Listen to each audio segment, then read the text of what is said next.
Welcome to 100 Gems podcast, y'all. And today we finna take a course into some defense type stuff. Hey, we got the instructor here, and I gotta say it, I've been sitting here chopping up with the man. Come on, my brother. What is it? Integrated fist? Yes, it's integrated fist self-defense. Come on now. This is a business that I established shortly after establishing Integrated Fitness LLC. So it originally was a fitness business, but I felt as if I couldn't relate to the weight loss aspect. Okay. And Okay. also, too, I've been plant-based, so I had a lot of people who weren't at the time really trying to go that route. I hate to No, go ahead. Yeah, when you say plant-based, what you mean by plant-based? Plant-based, I've been plant-based for about 10 years. I don't have any meats in my diet. That's a new term. That's new. Well, I say plant-based instead of vegan. Oh, okay. Vegan can be also like looked at as veganism, and that means the person is not they don't wear anything from an animal, they don't use anything from an animal, they don't consume anything from an animal. Now I can't go that far. Like my life ain't constructed around all of that, but I can govern what I'm putting into my body. Right. And I sound like 99.9% plant-based. I had thought about vegetarian. Oh, okay. I know a lot of different Yeah, but- dietary types because I've experimented with a lot of different ones Right. when I was doing the fitness, and I still teach my students about fitness as well as different ways to having different dietary types. Right. But I always like to express what works. You on point, man. Yeah, you on point. I'm talking about it all the way around the board, and that's just, to me, that's a wonderful thing. You know what I mean? Let's look at it. Look at this here, man. Our guy, Darvin, had a big old hand in this. And thank God he does. First question, though. Can you start by telling us about the journey that led you to establish integrated fist self-defense? Yes. So again, previously in the past, when it came to the fitness aspect, I wanted to feel like I could relate more to who I was servicing. And I noticed with myself, when it came to working out, I've always been an active person. Everyone is not that guy. Okay. So therefore, my ability to relate in that realm, it was a little disconnected. I had to like logically put myself there, but since I did not have the experience, I didn't feel that I am expert in that.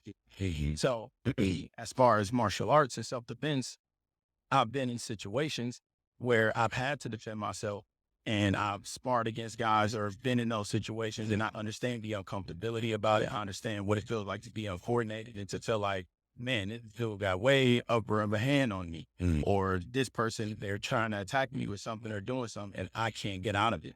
So I understand what it feels like to be like in that mode or that mindset. Right. So for me to have practiced that much or this many times and years and putting myself out there to do it, I ended up landing a job that allowed me to be a martial arts instructor for a previous company.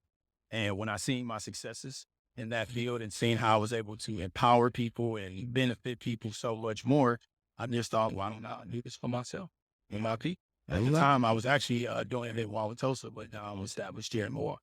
Right, that's what's up. Matter of fact, that lead into our next question. Okay, I'm not well versed with the average self-defense school, but I would definitely speak on my business. I would say that it's a primarily striking self-defense school. We do have aspects of grappling, but it's primarily striking strong.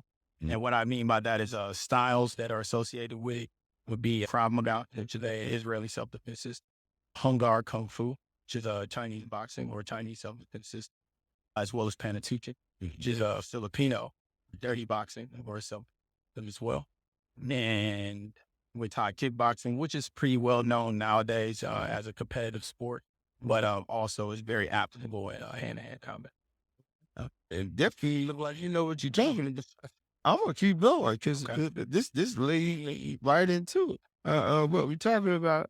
You teach about a variety of styles. Absolutely. Could you elaborate on these styles and how they complement each other in your curriculum?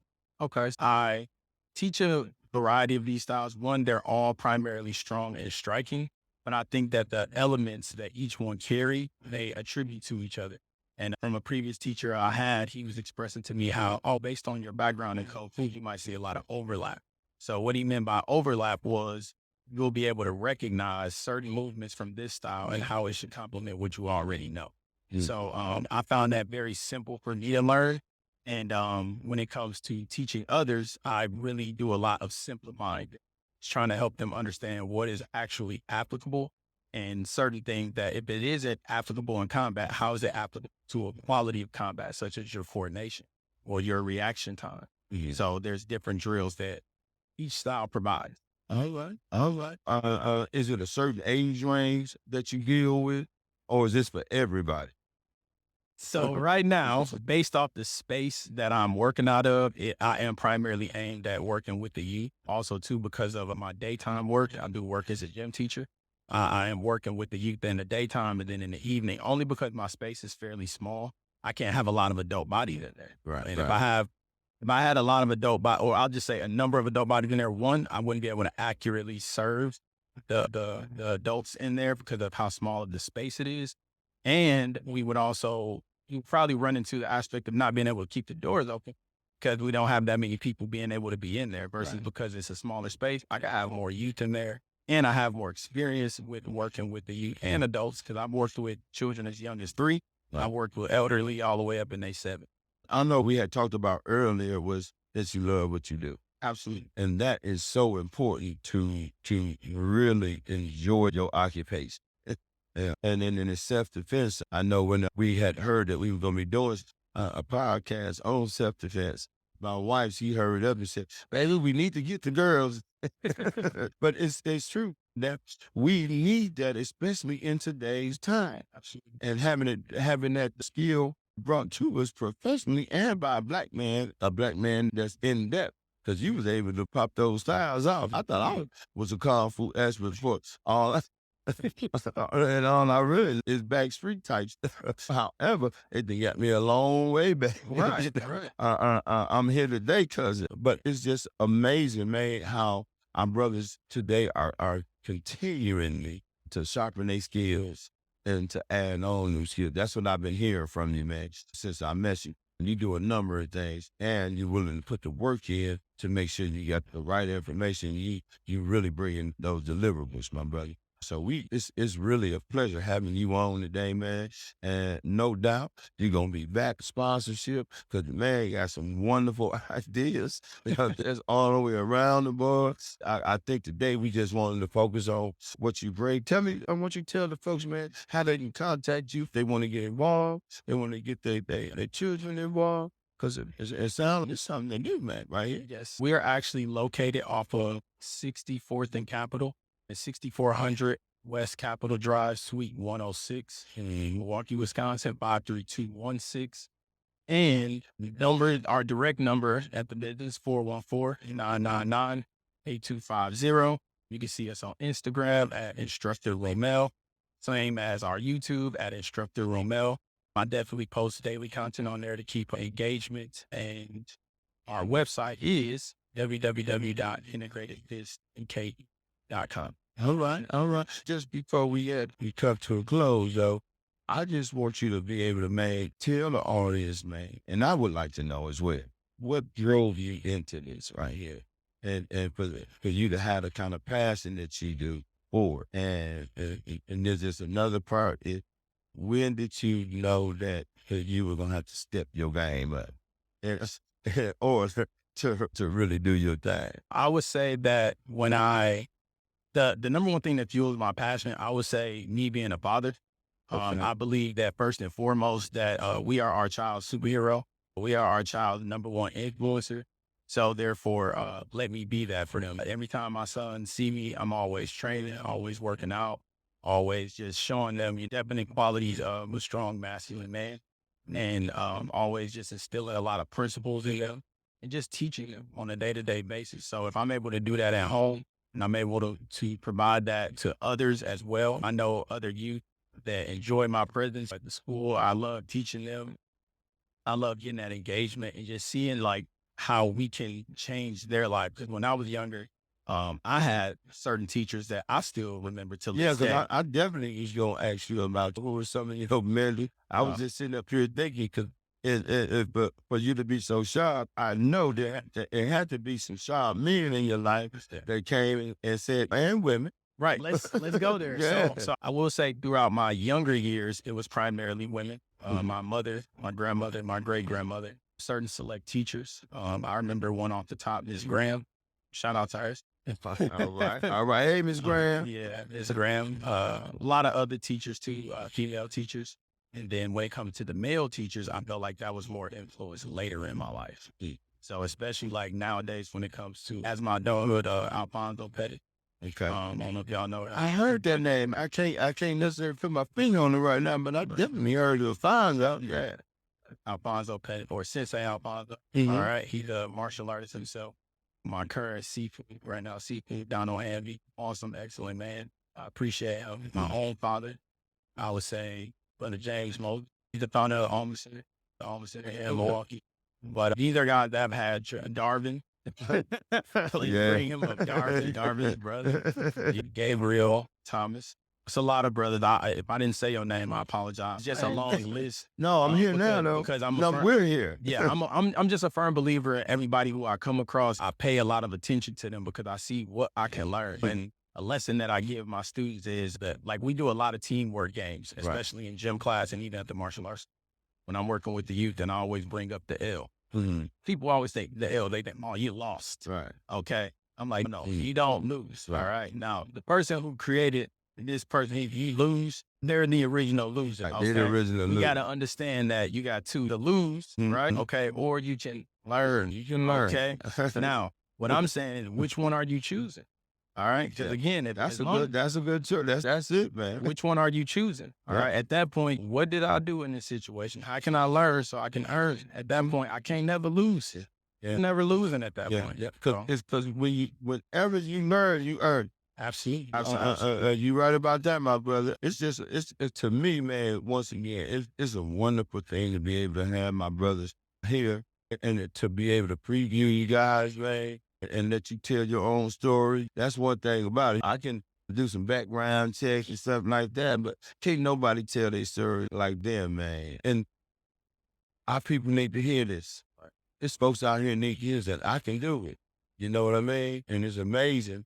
Once again, the field that you in, because you don't see that many brothers necessarily that's out here doing those kind of things. Absolutely. In your field. Yeah, I know a couple. It's dusted off. Yeah, I believe that. Just coming, bro, it's about time, because I know when we were coming up as youngsters, we didn't have none of that stuff. We didn't have no Facebook. We didn't have nothing. Don't do gadgets. We didn't have each other being that role model to show it. It's something like, even from my childhood, before I got into the martial arts, I've always been martial arts enthusiast because my mom exposed me briefly. Right. Shaw Brothers movies, all the old all the movies and stuff. Last Dragon. It used to be the Oasis back in our day. Right. We used to be able to go to the cinema and check out the Kung Fu and come out, man. I was an expert. Right. Nobody tell me no different. Right. But when I was younger, I moved up here from Chicago and I was living on the South Side, and I got heavy into skateboarding. Okay. Now, at that time, I got made fun of a lot, discouraged a lot. Every time I done failed, I'm gonna keep it. Cuss me out. You doing that? That's white boys. All type. I done heard everything you could imagine. But I've always had this character about me that anytime someone shunned me down, I just thought, how can I make them worse? Yeah. Nowadays, you can look on my YouTube. I do got a couple old videos of skateboarding, hitting tricks and stuff. But what made me able to see that was I saw this Puerto Rican guy and this Dominican guy. Now, as they are kinfolk as well. I seen the brother was chocolate like me. Immediately, as a boy, I thought, it's a brother doing this. I'm seeing this man hit flips, jumping stairs. And when I saw him do that, I think that was like the realization of, I can embody this, I can do this too. So I think that for that to change me at that age, I see that if I'm able to do this as a martial artist and working with the youth, I can inspire them to do the same. And I express to them, hey man, look, I started practice just doing kicks in the hallway in my house, bro, watching Kung Fu movies. And then I ended up working with his older brother. And then I started taking it more serious and kept practicing with it. The whole time I did it for my own enlightenment, my own self-knowledge and learning about myself. Never would I would have thought that it was actually a passion that I would have been able to cultivate into a career. Right. It's just amazing. Like, when you were talking about those signs and developing into a career, it expands our experiences. When we deal with other folks, it expands our experience. You know what I mean? Because you don't know what the next man got under their belt. You just don't. You don't know where they done been, what they done done, right? And that's good and bad. But for the most part, though, fellas be out here trying to do things, man. And they be other nationalities.